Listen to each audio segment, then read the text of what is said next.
नमस्कार, मराठी अपडेट गुरु या यूट्यूब चॅनलवर मी ओमकार संपूर्ण महाराष्ट्रातील लाडक्या बहिणींचं आपल्या चॅनलवरती हार्दिक स्वागत करतो। लाडक्या बहिणींपर्यंत प्रॉपर आणि खात्रीशीर माहिती पोहोचवणे हाच आपला प्रामाणिक प्रयत्न आहे। तर आजच्या व्हिडिओमध्ये आपण सांगितलंच होतं, यापूर्वीच्या व्हिडिओमध्ये जुलै महिन्याच्या हप्ते वितरणाचा जी.आर आता कुठल्याही वेळी प्रसिद्ध होईल आणि याचबरोबर ज्या लाडक्या बहिणींची ई-KYC मोठ्या प्रमाणावरती राहिलेली आहे आणि लाडक्या बहिणी अपात्र ठरलेल्या आहेत, तर यांच्यासाठी आजचा अतिशय महत्त्वाचा व्हिडिओ आपण आज देत आहोत। तर संपूर्ण महाराष्ट्रातील ज्या लाडक्या बहिणी पात्र आहेत पण आपण ई-KYC केली नसल्यामुळे आम्हाला हप्ते आले नाहीये, तर अशा लाडक्या बहिणींसाठी काल पुन्हा लक्षात घ्या मंत्री आदिताई तटकरे यांची प्रेस कॉन्फरन्स झाली। तर याच्यामध्ये त्यांनी ई-KYC संदर्भात अतिशय स्पष्टरित्या उत्तर दिलेलं आहे। तर सर्वात प्रथम आपण पाहूया की त्या काय म्हणाल्या त्या आणि त्यानंतर संपूर्ण माहिती आपण देणार आहोत। चला तर वेळ न घालवता मंत्री आदिताई तटकरे काय म्हणाल्या तर हे पाहूया।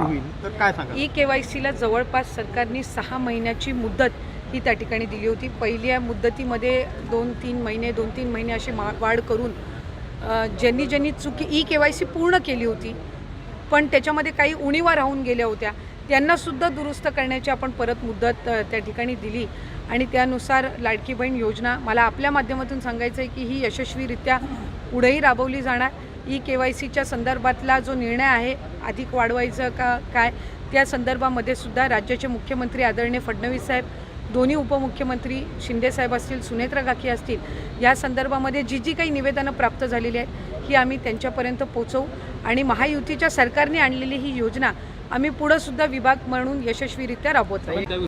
तर संपूर्ण महाराष्ट्रामध्ये मुख्यमंत्री माझी लाडकी बहीण योजनेसंदर्भात ई-KYC संदर्भात त्यांनी बोलताना महत्त्वाचं विधान केलं। तर ई-KYC संदर्भात आता आम्हाला मोठ्या प्रमाणावरती निवेदनं प्राप्त होत आहेत पण अजून महाराष्ट्र शासनातर्फे ई-KYC संदर्भात कुठल्याही प्रकारची ई-KYCसाठी मुदतवाढ झाली नाही आहे। पण जे निवेदन आलेले आहेत ते आम्ही काय करणार आहोत की वरती मंत्री महोदय असतील, मुख्यमंत्री असतील, उपमुख्यमंत्री असतील तर यांच्याकडे निवेदनं सादर करून जर काय मुदतवाढ करायची असेल तर या संदर्भातली विचारणा आता मंत्री आदिताई तटकरे यांच्यामार्फत केली जाणार आहे आणि सन्माननीय मुख्यमंत्री असतील, उपमुख्यमंत्री असतील, जर त्यांच्याकडे ही निवेदनं मागणी गेली तर निश्चित लक्षात घ्या लाडक्या बहिणींच्या हितासाठी निर्णय होऊ शकतो। म्हणजेच एक प्रकारची ई-KYC सुरू होण्यासंदर्भातली आशा आता पल्लवित झालेली आहे। पण आता ज्यावेळी मंत्री आदिताई तटकरे विभागामार्फत वरच्या अधिकाऱ्यांकडे ज्यावेळी मागणी किंवा हे निवेदन सादर करतील त्यानंतरच लक्षात घ्या यासाठीचा जो विचार आहे ई-KYC सुरू करण्याबाबतचा विचार आहे तो घेतला जाणार आहे। म्हणजेच काय आतापर्यंत शासनामार्फत ई-KYC सुरू करणार नाही अशा प्रकारे चाललं होतं, परंतु आता निवेदनं प्राप्त आल्यामुळे अनेक निवेदनं प्राप्त झाल्यामुळे मंत्री आदिताई तटकरे यांनी वरिष्ठांकडे तशी मागणी करू अशा प्रकारची ग्वाही दिलेली आहे। म्हणजेच काय की ई-KYC सुरू होण्यासंदर्भात आता थोडी आशा आता जागी झालेली आहे। तर लाडक्या बहिणींना आता प्रतीक्षा करायची आहे की लवकरच या संदर्भातला निर्णय व्हावा।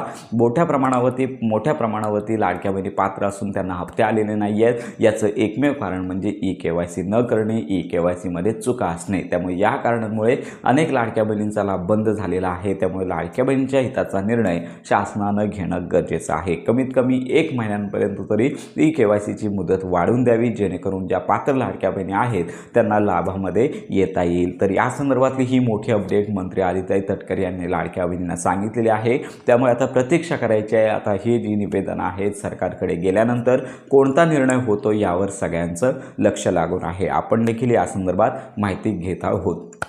अजून ई-KYC सुरू झाले नाही आहे, ई-KYC सुरू होणं अपेक्षित आहे। आपण लाडक्या बहिणीच्या हिताच्या दृष्टीनं बोलत आहोत, त्यामुळे शासनाने लवकरात लवकर लाडक्या बहिणीच्या हिताचा म्हणजेच ई-KYC सुरू करण्याचा निर्णय घेतला पाहिजे। तर अशी ही अपडेट आलेली आहे। तर ही महत्त्वाची माहिती सर्वांपर्यंत नक्की शेअर करा। शासनाचा अजून निर्णय नाही आहे पण लवकरच या संदर्भातला निर्णय व्हावा हीच आपल्या चॅनलमार्फत विनंती आहे। तर अशा प्रकारची ही महत्त्वाची माहिती संपूर्ण महाराष्ट्रातील पात्र लाडक्या बहिणींपर्यंत नक्की शेअर करा। मुख्यमंत्री माझी लाडकी बहीण योजनेसंदर्भात खात्रीशीर माहितीसाठी आपल्या मराठी अपडेट गुरु या यूट्यूब चॅनलच्या कनेक्टमध्ये राहा।